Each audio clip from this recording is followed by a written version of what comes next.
This is the South Park After Show. This is not the episode. If you want the episode, go to southparkstudios.com. But we're going to be talking about the episodes all season long here on AFTERBUZZ TV for the South Park After Show. Thanks for tuning in. You're tuning in to the online broadcast network, AFTERBUZZ TV.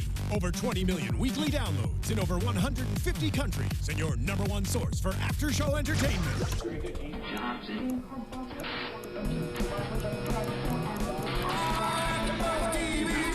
TV, the destination for TV superfans. Producing after-shows for over 300 of your favorite TV shows. Interviewing celebrities and showrunners. And bringing you behind-the-scenes exclusives. All thanks to E! Entertainment's Maria Menounos, producer Kevin Undergaro, and internet leader Akamai. Now, let the buzz begin! Aw, there we go. Hey guys, thank you for tuning in. There it is. Now I can dance. We're tuning in the After Show here at AFTERBUZZ TV for South Park. We're talking season 19, episode 1, entitled Stunning and Brave.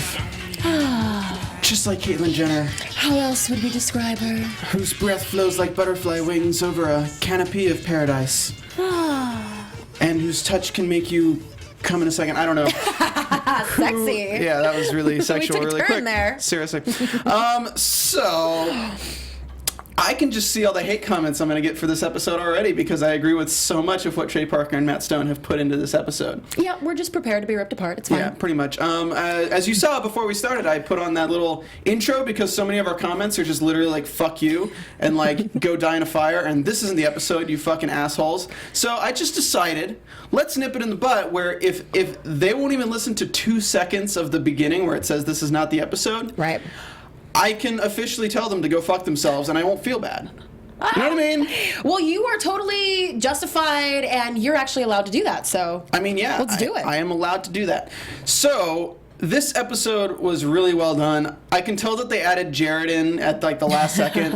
That was really just, like, an added bonus. Just a little Jared love. You know, you got the Syrian children, and Jared's not chasing the children. Oh, now the refugees are saving their Syrian children. Oh, my God. So, this episode touches on a very important topic in our little place called the United States this generation in 2015. Welcome to 2015, Christy. Woo! Where politically correctness is the new in, and where people are trying to be cool by being social justice warriors, but they all just look like assholes, and now everyone who kind of knows they're assholes just try to shut up so they don't go after them. Yes, we're calling this officially outrage culture, yes? Pretty much. Outrage culture, microaggressions. Is the official term. Respect our pronouns. I can be anything I want. Don't try to genderize your baby because it isn't old enough to decide if it's a boy or a girl. Fuck you. Fuck you. So done. We may have already used our F-bomb number for the entire season. Yeah, I think within the first 3 minutes I've said fuck enough. But you actually set that threshold, right? So No, that's fine. yeah. I mean, I'll try to avoid it moving forward. But, like, to be perfectly honest, I am so done.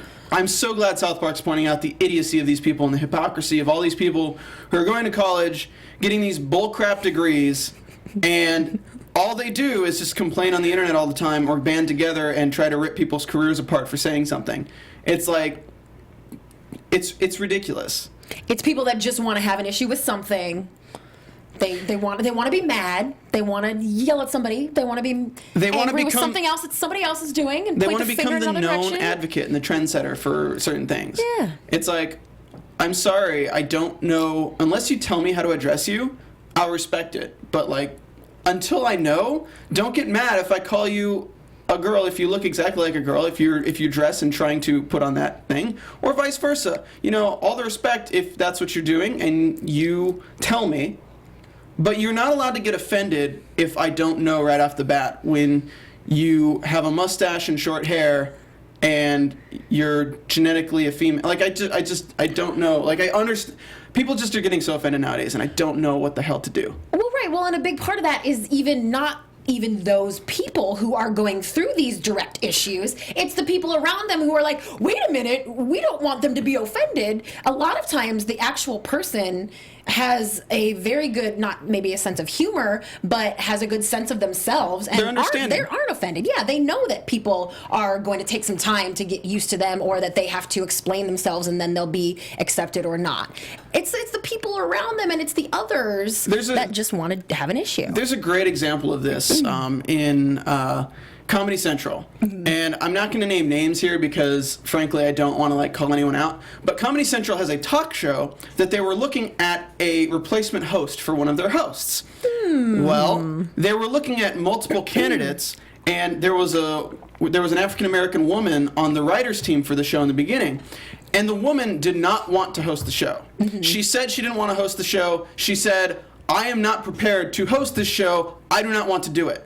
Well, people took that as, no, it was just the other people in the writer's room telling her that she's not good enough to do it. And obviously it's their white male privilege that's just putting her down, when literally she's telling this woman, screw off, I don't want to host the show because I don't think I could do it justice compared to some of the other potential candidates. Which, in the end, it turned out to be an African-American person who took the job, which is great.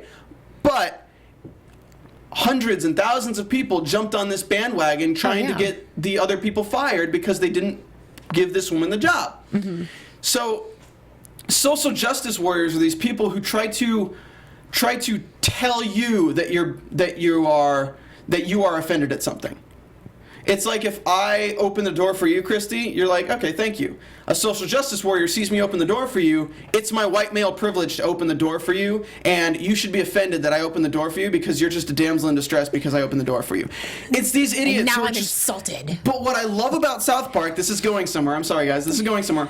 What I love about South Park is they are finding the hypocrisy in the social justice warrior movement and how it pertains to everything they're doing, and comparing it with Tom Brady and the hypocrisy that's completely there with the NFL commission and everything, and Caitlyn Jenner and the hypocrisy that's completely rampant with there.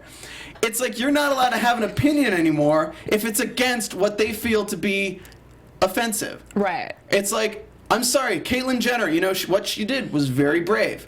And this is why I love the episode title, Brave and Stunning. You know what? Caitlyn Jenner, for going from Bruce Jenner to what she looks like now as Caitlyn Jenner, fairly attractive. Oh, yeah, I mean, agreed. to be perfectly honest. But she looks great, and she's old, let's not forget. But when you live in this world, and you have friends that are going through the transition, and friends who are in that same position as her, and they don't have millions and millions and millions of dollars to go through these operations and things like that, you know, what she did was technically brave, but you know what? There's so many more people who are braver than her. Yes, and Caitlyn Jenner herself has kind of stepped in doggy doo-doo over all this on her own show and shown her own privilege and the fact that she herself is not totally cool with gay marriage. And in a lot of the scenes from her show when she's talking to underprivileged trans women, it's very clear that she doesn't get it. She doesn't. She doesn't get it. She doesn't understand, and it's just kind of... A lot of people are wary now because what they're doing is they're putting these people on a pedestal thinking they stand for something, and then it's backfiring on them. So it's kind of funny, but it's really kind of sad because it kind of puts back the movement for people who actually are going through this in a bad way. Because if you really look at Caitlyn Jenner, the only thing that people who didn't understand before are going to think is, oh, so he was Bruce Jenner, and now she is Caitlyn Jenner, and it was a pretty easy transition for her because now the media is all supporting her, everyone supports her, and oh, look how easy it was for Bruce Jenner to go from him to looking like a beautiful woman that Caitlyn Jenner is. Look how easy it was for them. Oh, and how great. much attention she got and praise. You know, it's. I bet it's really easy for those people out there who are trapped inside their own bodies. I bet that's really easy for them.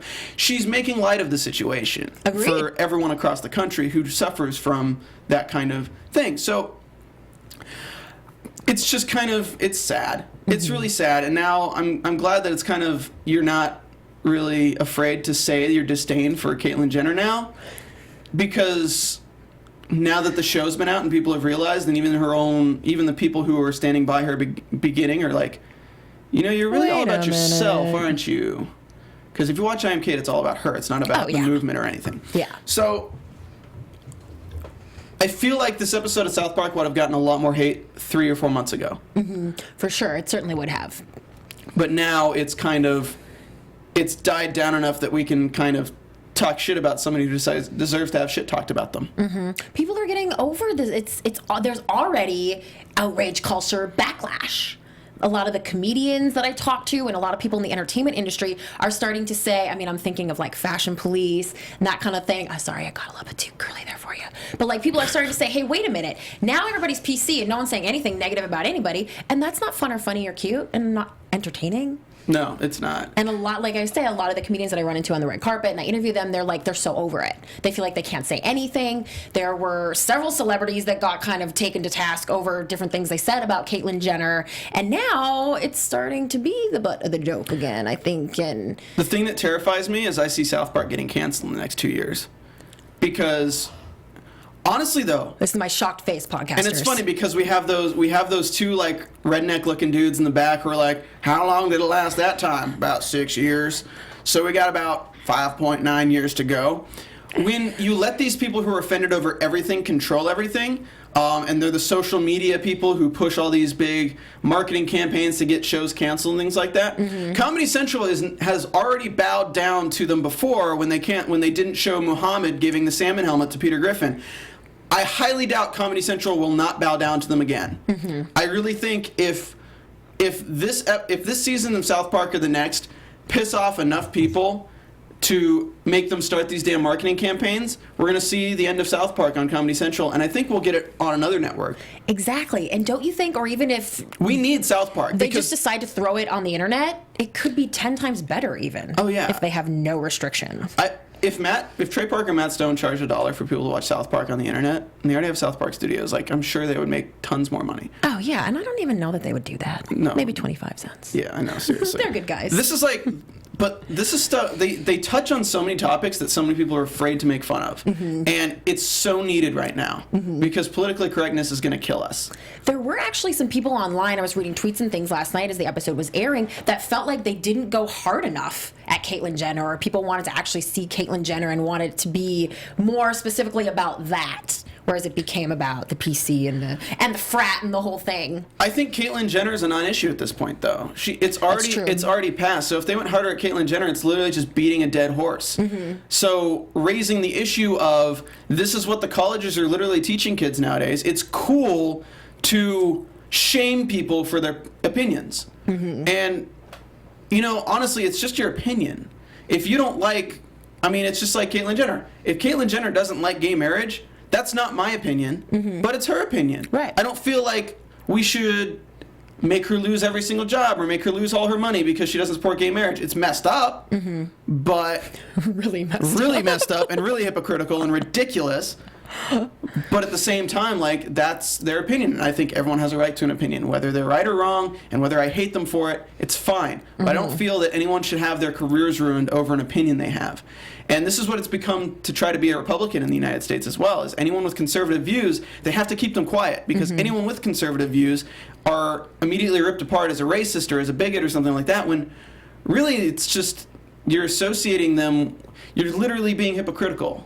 That's true. You're associating somebody who has conservative views with these right-winged idiots who hate all this other stuff, which you're literally doing what you hate. You're creating an oppressed class by associating somebody who has views that are similar with a group of people you hate, so you decide to rip them apart and tear them down with them.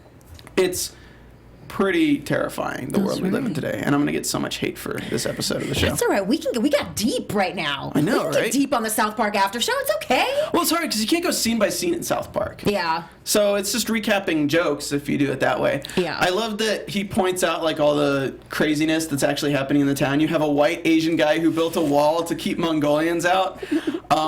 They're really setting up for the punchline at the end where they're like, this is how South Park is. They joke about the offensive issues to make people aware of the hypocrisy within them. Right. It's great satire, and that's why this show flourishes so well. So PC principal. They bring in politically correct principal because the other principal got fired for making the hot Cosby joke. And my first reaction was, oh, are we ever going to see her again? And where and when? Principal Victoria. Yeah. So, fun fact about the Cosby thing right now. I don't know if you guys are aware. Damon Wayans.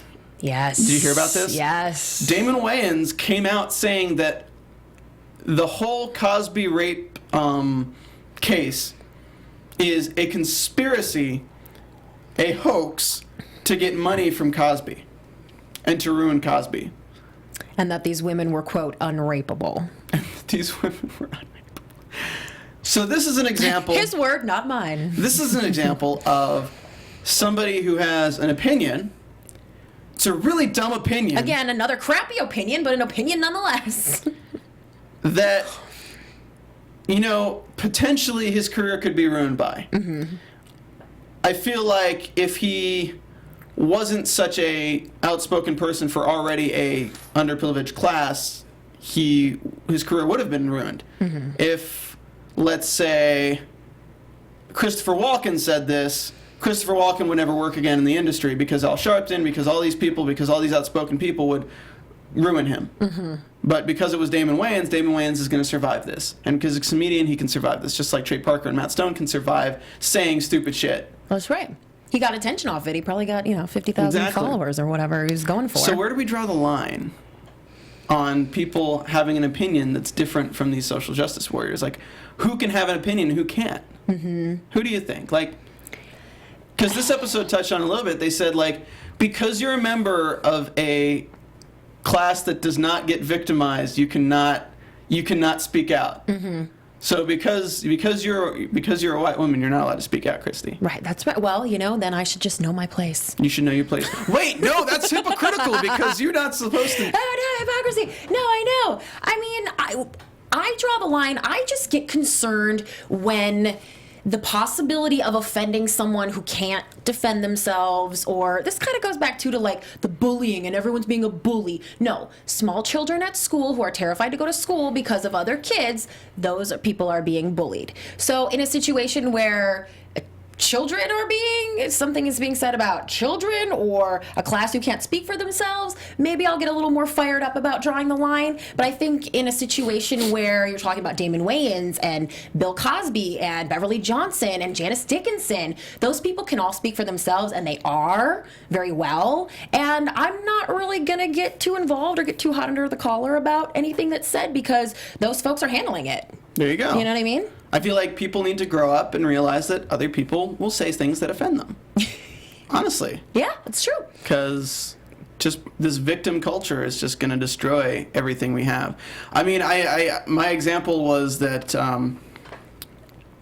buying guns, and everyone gets angry that we allow everyone, because everyone in the United States can buy a gun right now.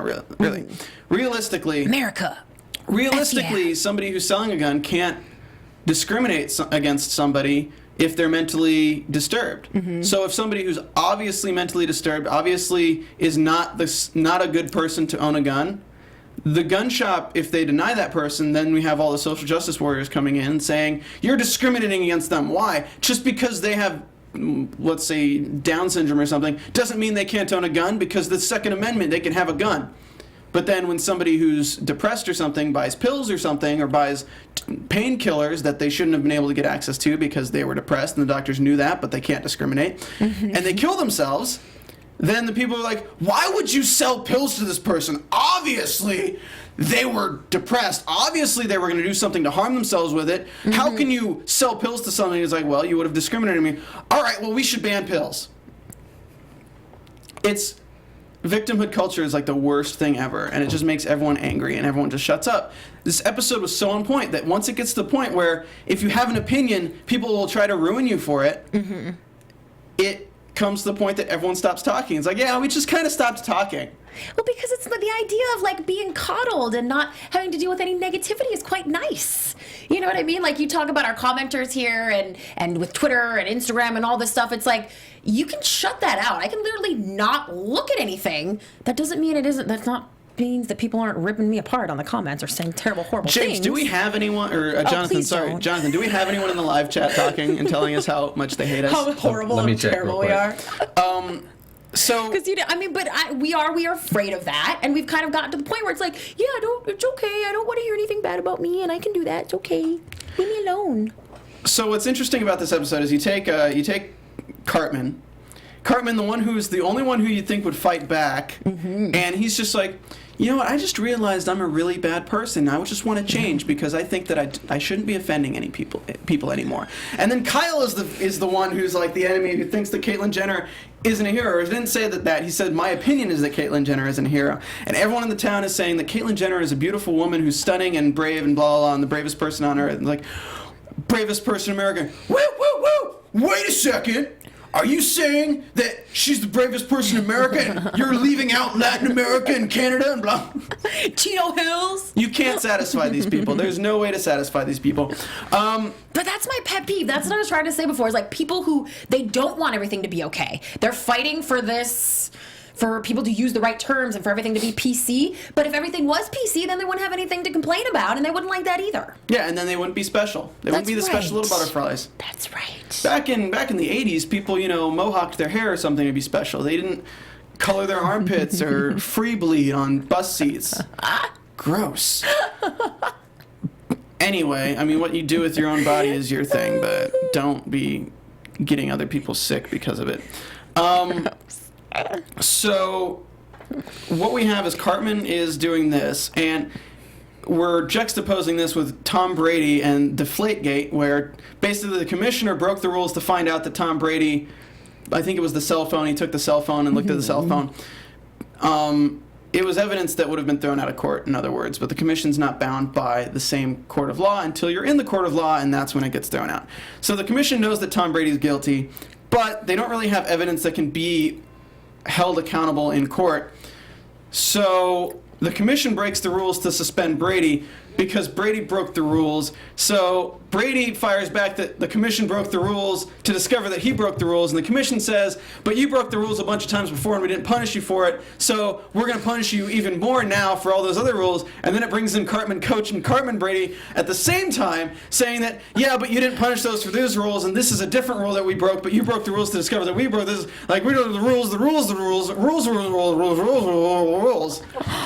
And it was South Park addressing Deflategate, which is what we've all been waiting for. Yeah, so now finally they talk to Cartman. We need Cartman to try to take down this principal, because if anyone can do it, if anyone can stare at the principal's eye and say, no, you're not going to suspend me. In fact, I'm not going to have no 4 days of suspension. I'm going to have 1 day. In fact, I'm going to have no days of suspension. So he goes to PC principal in the bathroom. Oh, this is great. And it's just, he walks in and is like, what are you doing? It's like, oh, please, feel free to leave your dick out. It's all great. Oh, look, some boys' underpants. These are actually Butter's underpants. Dips them in the water, dips them in the pee. It's like, Butter's underpants, completely full of your DNA. It's like, wait, what? What did you say? Did you say he? It just finds all these other things to yell at and beats the living crap out of Cartman for completely ridiculous reasons. Who's worse? I know, right?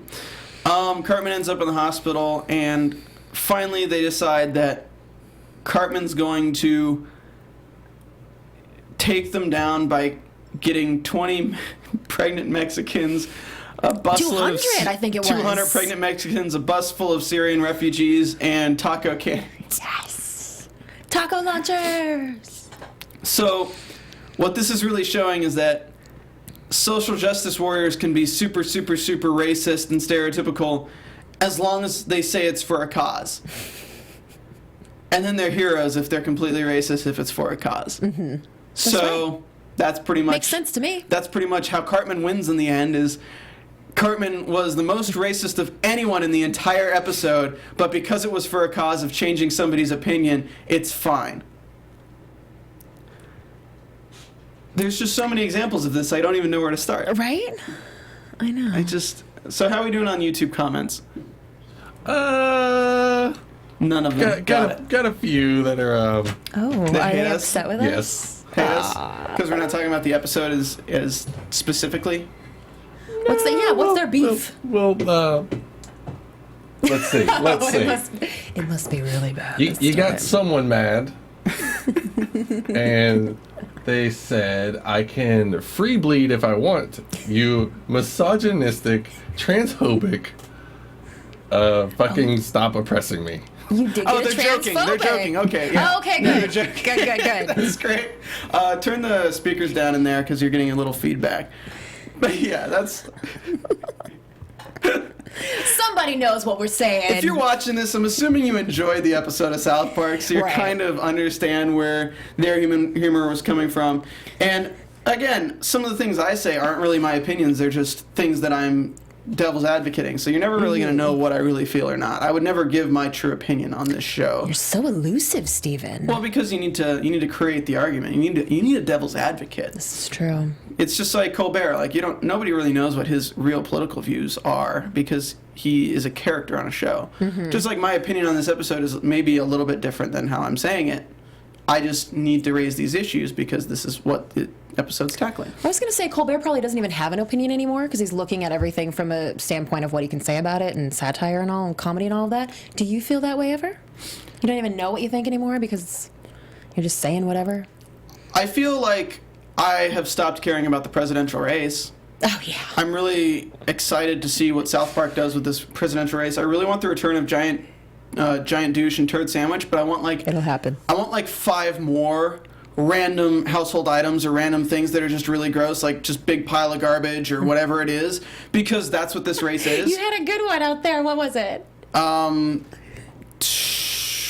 Something about a vagina, something or another. Slurpee! A vagina slurpee. A vagina slurpee. Yeah, it's just this presidential election. I guess we're in predictions right now. All right. Actually, Your AFTERBUZZ TV predictions. yeah, this presidential election is just such a cluster F of idiots. Like, there's no new blood in there. There's socialist Bernie Sanders. There's idiot Donald Trump. There's old Washington Hillary Clinton, who's hung up on her old ways, who's the biggest hypocrite out of, well, I can't say that comparing it to Trump, but who's just a huge hypocrite as well. And all of them are just backed by their own little group of people who are social justice warriors in their own way, who try to tear apart any of their competition in hypocritical stances that could apply to any of the candidates. I did a fun thing on Facebook the other day. I posted a status that was like, man, I don't know why people don't think it's a good idea to hire a rich person as president who understands how businesses work and blah blah blah blah. So I had one person pissed off thinking I was supporting Hillary. I had one person pissed off thinking I was supporting Donald Trump, and I had one person pissed off thinking I was supporting Bernie Sanders. Wow. All of these people are basically the same person, and they're bad in some ways and good in others. And it's just there's no new blood in running for presidency. And I think it's probably one of the best things that there's so many people running, because it means that the parties are split enough that somebody new could win that's not just a Bush or a goddamn Clinton. But it's also the worst of things because there's really no one to vote for. Oh, yeah, it's terrifying, isn't it, sort of? Yeah. It's scary, I think. Honestly, I just Not enough for me to actually pay that much attention and try to do anything about it, but It it's really scary. feels like a reality show. Our presidential election feels like a reality show right now. Yeah. They filmed that damn Republican trailer for the debate last night like a reality show. They're like, Donald Trump, Jeb Bush, Who will be hired? UFC's To run America. the Ultimate Fighter. Like, it's ridiculous. This is the dumbest. This literally makes America look like such idiots. Just No. having this broadcast on television. And For sure. there's no respect anymore. It's just a bunch of rich idiots talking for an hour, making themselves look like bigger idiots. I know. Can you imagine how we look to the rest of the world right now? Yeah, we look like idiots. They're all laughing at us like a South Park episode. It's kind of ridiculous. Like, I never would have thought 10 years ago these are the conversations that people would be having. Right? But Well, lo and behold, all the here more we are. fodder for the South Park. Yeah, we're gonna definitely get a Donald Trump episode.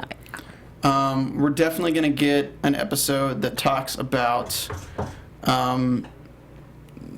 Something about email servers. You guys are gonna hate me for this. We're gonna get a Black Lives Matter episode. Oh, yeah. The kids I are might gonna have to come sit up. that one out. The kids are gonna come up with something that's something lives matter, and everyone's gonna argue that it's racist that they came up with that, and they're gonna be wondering why, and it's gonna try to start a dialogue of why all lives matter is racist when Black Lives Matter isn't racist, and blah blah blah, because there can't be reverse racism because apparently white people can't be victims of anything because we control the social construct or something.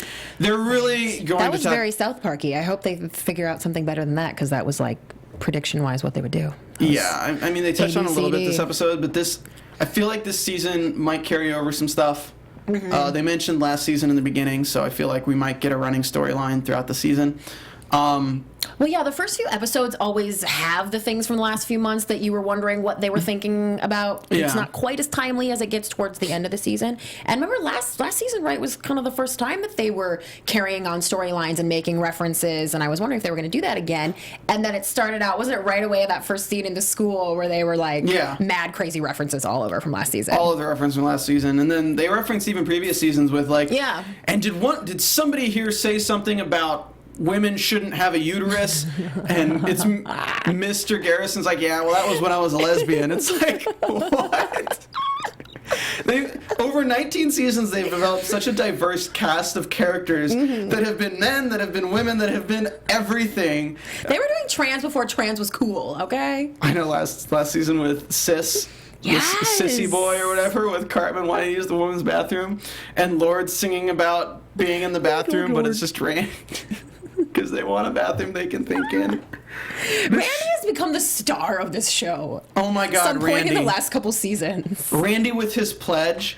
Oh God. Becoming a pledge like, oh, Stan, it's just because you can't be a victim because you created a social construct, so you just need to understand that we're going to shame you we're going to shame Kyle based on his view.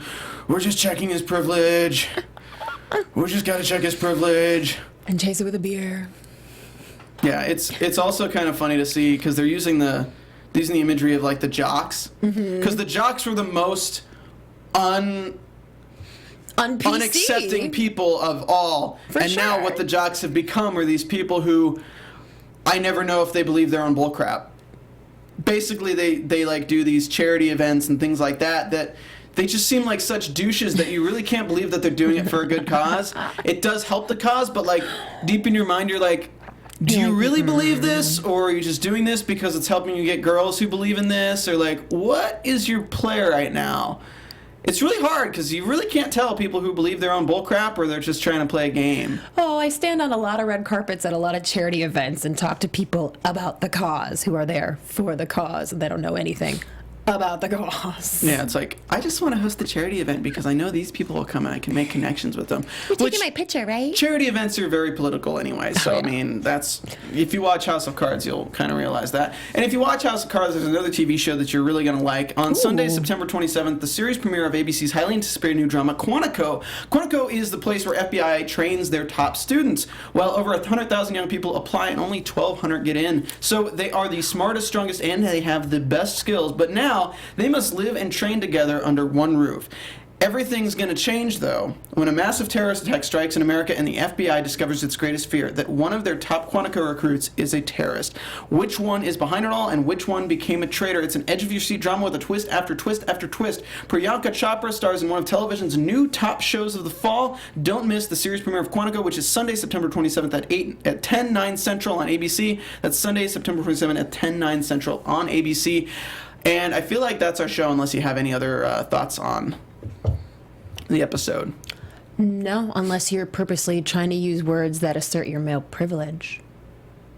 Ladies Which was first. just the only other note that I made, so no, I'm done. I know. It's not that chivalry's dead. It's that chivalry was killed by people who think that it's sexist. Oh, that's cute. I like that. Yeah, so that's our show. Something for the ladies, too. Can't wait to read all the hate comments. Hopefully they're not just fuck you. Hopefully no people band together and try to completely destroy us. I think people are going to get it. They're going to get it. I hope so. But you never know. PC Principal might be watching this show and just rip us apart. Unfortunately, of course, Trey Parker and Matt Stone are really busy at work while they do these episodes. We really want to get them in here eventually. So look for that after the season's over. I feel like that'll be a good time to kind of try to get them in here. Yeah, I of want course you guys they're to know friends. we're trying to make it happen. But, yeah, they're the best. All right, guys, that's it. Where can we find you on Twitter, Cool, Christy? everybody, please follow me at Christy Reports. You guys can find me on Twitter at Stephen Lemieux, STPHNLEMIEUX, as well as doing the Graceland finale after show tonight, which is Wednesday night at 8 p.m. with creator Jeff Easton, who also created White Collar. Pretty awesome dude. It's going to be great. As well as the Fear of the Walking Dead after show. I'm sometimes on that. And the Strain, which has 3 episodes left. All right. Come back in a couple hours and join me for SmackDown. Ooh, nice. We'll see you guys next week with Phil Svitek, hopefully. From executive producers Maria Menounos, Kevin Undergaro, Phil Svitek, and the entire AfterBuzz TV staff, we would like to thank you for listening to the AfterBuzz TV network. To watch or listen to other after shows and post comments or questions, be sure to visit AfterBuzzTV.com. I'm Sir Richard Wentworth, and this has been a presentation of AfterBuzz TV. Buzz you later. The views expressed herein are those of the hosts only and do not necessarily reflect the views of AfterBuzz TV or its owners or principals.